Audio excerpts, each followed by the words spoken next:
Viooltjies in die voorhuis. Viooltjies blou en rooi. Viooltjies oral op die veld.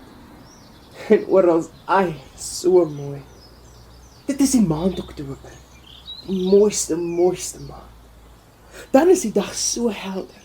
So groen as elke aand. So blou en sonder wolke. Die hemel heerlik bo. So blomtuin vol van kleure. Die asfal ou Karoo. Het is die maand Oktober. Die varkbloem is in bloei. Oor al die seekoeigate is kaffieskuil gegroei. Die koppies kort gelede, nog soos 'n klip so kaal, het nou vir welkomsgroetnis mooiste voorgehaal. Het is die maand Oktober. Die akkerboom is groen. Die bloekoms langs die paaie is almal nuut geboen. En oral in die tuin rond, ruik jy sering en roos, jasmijn en kykiepierie, lemoen en appelkoos. Al was die dag soos yster, lang in die vuur gesteek. Die varings in die kloof is deur hittegeel verbleek. Tog is die son daar onder agter die berge gaan. En word hier oor heel die wêreld die mooiste geur geslaan. Het is die maand Oktober. Die kokkefiet is uit.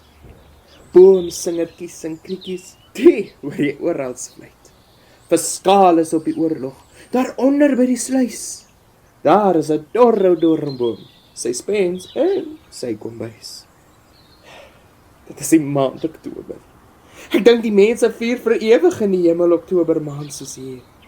Wat wens jy meer as blomme, as helder dag en nag? Wat kan jy beter, mooier of eerliker verwag? Ek is nog in Oktober. My tuin is nog so groen. So wit met al wat mooi is. Met bloeisels van bloem. So pragtig in die môre. So heerlik in die aand. Ek is nog in Oktober. Die mooiste maand. Wat gee ek om oor die winter? Wat praat jy nou van my? Wat skeel dit as ons later weer donker dae kry? Ek is nou in Oktober. Die mooiste maand. Met elke dag so helder, so pragtig elke aand. Viooltjies in die voorhuis. Viooltjies blou en rooi. Viooltjies oral op die veld. En oral, ai, so mooi.